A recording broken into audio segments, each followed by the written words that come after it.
Marko Bošnjak, welcome to our show. How are you? Thank you so much for inviting me to chat with you. I'm feeling amazing. I slept like a baby after yesterday's rehearsal. I woke up recently, so I'm really happy with what we've done. So I'm doing good. That's good. I will touch on that just in a few minutes. But just tell us, how did you feel when you arrived in Basel? What were your first impressions of the arena? Oh well, definitely when I walked in, I was like, wait, this is real and it's actually happening, and it was like, okay, but then I really wanted to stay calm, and I was like you were born to do this, honey. Just get on that stage and eat it up. So I didn't let myself to feel nervous or to feel anything rather than I will devour this stage. That was my mindset, and I think it worked. So yeah. Great. Well, there is something that we are really curious about, which is, have you met Lumo already? And if so, I did. Honestly, Lumo is a bit weird. But okay. Like I'm always afraid of these mascots because I never know who's the person, underneath them. But Lumo also looks a bit weird. But it doesn't matter. if something happens, you have some poison cakes, to offer them, right? Yeah. Yeah. Yeah, so Marco, you won a very competitive pre-selection. How did that make you feel? Ooh, well, definitely it was mixed feelings because as soon as the jury votes started to come in and I realized that I might have a chance to win, I was like, oh, fuck.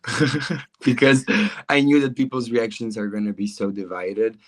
Because, yeah, it was really a very like high level Dora. And we had like 4 or 5 favorites to win. So it was really, the winner wasn't clear, and then whoever won, people would be unhappy, but especially with me outing myself and being a first gay musician in Croatia, then it didn't help my case. So the Croatian people really didn't accept me or like me, but I think that slowly they will change their minds as well. Yeah, for sure. I'm sure of that. Yeah. Well, I'm not sure if you are a competitive person, but Eurovision is also competition, right? Yeah. And but sometimes results are less important than the actual experience itself, right? So, what are your aspirations or your expectations, with regards to your participation? Well, I don't know. Like right now, I'm really like enjoying the process of it all and trying to soak it all in. And I think at the pre-parties, we were all really like friendly with each other because we were staying in the same hotel. Mm. Now we are all divided, across the city. So now you can feel that it's a competition. Like now we're not seeing each other that often, Mhm. because it really got serious. But apart from that, like this competition to me is already a personal victory because I've made so many steppings. I stepped out of my comfort zone so many times with even with the song that I made, because I usually do ballads, and now I did something that's so risky and that's kind of controversial even for some people. So no matter what happens competition based, I am very happy with what I achieved already. But of course, I'm a competitive person. I'm a Leo rising, so I love the attention. That's great. That's great. So you talked about this Eurovision process, right? During Yeah. these days. So we wanted to know, because sometimes this is not talked very much. So we wanted to know, for the artists, is Eurovision an overwhelming experience? How are you handling the nerves and expectations? Well, I just have a lot of therapy and I have the right meds. That's great. I don't know how the rest are managing, but we all feel the pressure. It is overwhelming because a natural environment for an artist, for a singer, would be to be in the studio or to write music or to be behind a piano and to just, try to make something, or, to collaborate with other artists or to do a gig with the people who love your music and to connect with them. But doing something as huge as Eurovision is definitely overwhelming, and we all share the same opinion with doing a lot of press as well. Like in Madrid, you can really feel that we were all like, it was the last party. So when we were doing the interviews, all of us, we were like, oh my God, like you really gotta pull the enthusiasm and really, you know, like be grateful for the opportunity. But you're, you know, like every time like the questions are similar and then you just keep repeating yourself and people are really overwhelmed by that. But I love to yap. I always talk a lot. So to me, it's not a problem. Which is also very useful for us, actually. So you're singing Poison Cake, right? Which is pretty different from your first participation at Dora, right? Yeah. Why did you decide to compete with this song this year in particular? So what made you kind of, what do you think made you win, you know, with this song this year in your view? I think that I don't know, like the song is about revenge. So I basically came back for revenge after finishing second in Dora. But I think what really made me win is the jury performance because the jury show I was still not sick. I mean not as sick, and then I really pulled it off amazingly, and we all knew that I gave the best performance there. And I even talked to some of the jury members in who were participating in Dora because now they are working with their delegations because the international jury from Finland and Slovenia and like we had some other countries as well. Spain gave me 12 points, hey. So you're the one to blame because I won. Yeah. But yeah, I basically talked to the Finnish part of jury because he told me now he can tell me that he was a part of the jury, and he told me that they were debating a lot whether to give me the 12 or not, but they just knew that I did a very good job like on the jury rehearsal because that's what they saw, and they were like, okay, yes, this one was the best. But then when people saw the live performance afterwards, they were like, oh, maybe we shouldn't have given him, you know, the points because my voice cracked. But it doesn't matter. Now I'm feeling much more secure and much more safe, and I just know what I'm doing, and I don't have a vocal cord inflammation or anything, so it's gonna be amazing. Brilliant. Yeah, let's hope you give everything to us. And talking about Poison Cake, which is a very catchy title for the song, by the way. Yeah. Um, for those wondering what this song is about, that maybe don't know yet what it is Mhm. about, uh, Yeah. can you tell us a bit what this song means to you? Yeah. Well, to me, it means basically the underdog who is rising up, like somebody who has been, you know, scrutinized and ostracized and just like put on the side, like gaining their own power and in a sense seeking revenge because they've been done wrong, but not seeking like revenge in the literal sense of poisoning someone with a cake. Like it's not that literal. It's mostly like a metaphor for like, okay, I want the balance in the universe to be established. Like I want karma to get this person because it's what they deserve, you know? Because we all feel these beautiful emotions of love, unity, and acceptance, and there's nothing wrong with that, but there's also nothing wrong with the darker parts of ourselves that we feel. Like we all feel frustrated and angry at some people or situations, and it's completely okay to stand up and say it loudly and be like, you're gonna see. You're gonna see what happens now. Like if you poke the bee's nest, something is gonna happen. So it's basically like, you know, it starts by someone who is very hurt and very disappointed in what happened, and then they slowly gain their power, and then they get freed at the end. Like that's basically the song. But yeah, with the metaphors and with the lyrics, people are not really getting it, but it does have layers. It does have layers. It just needs to be put into a different perspective. Yeah, definitely.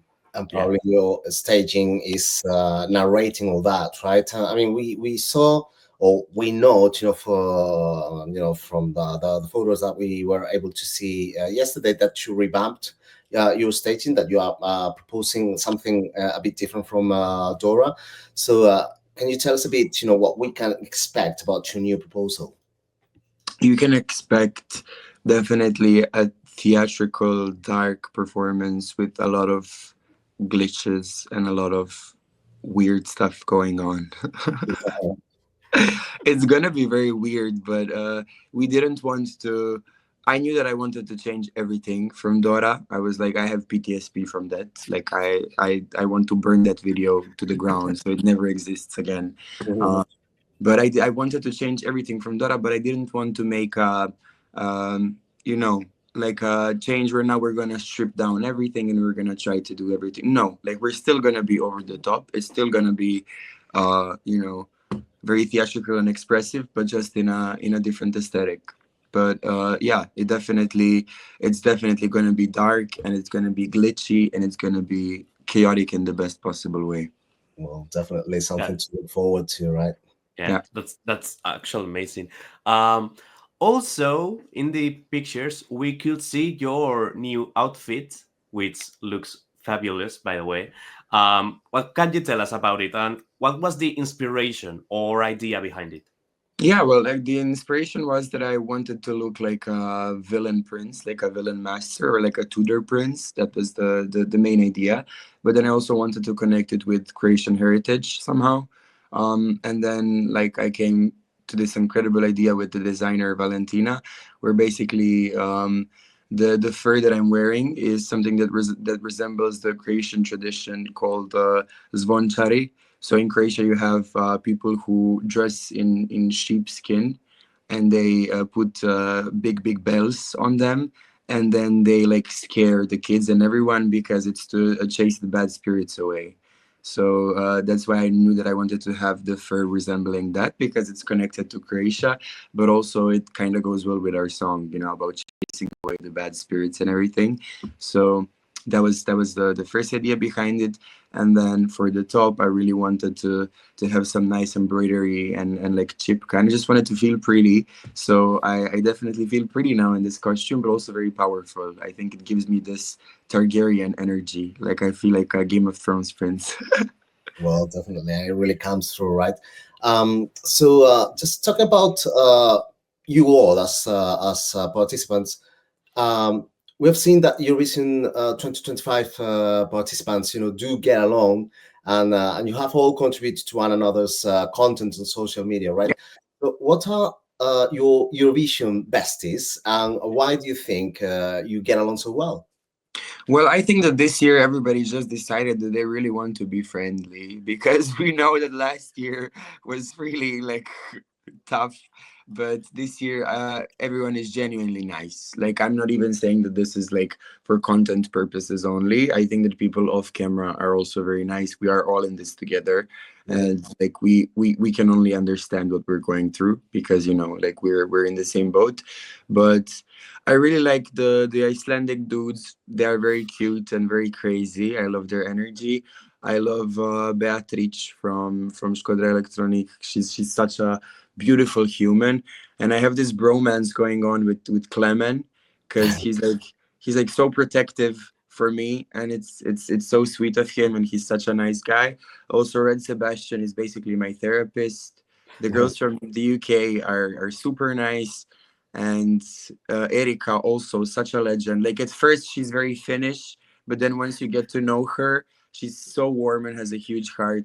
So Miriana also, like we have a very similar energy like off stage. So a lot of good people this year, really, really, and that's what's the most beautiful thing about this. That I know that once it all finishes, in every country now, I have a friend, that I can swing by and make a song with and just go to party. So it's cool. That's beautiful, actually. Yeah, we love the class of 2025. So, Yeah. so you're performing the first semifinal, which is actually the semifinal in which Spanish viewers will vote. So, do you have any words for them so that we can give you another 12 points? That would be amazing, actually. But nothing in that I want to say in specific, rather than that I just love Spanish people. I had the time of my life in Madrid, and definitely the pre-party in Madrid was the best one.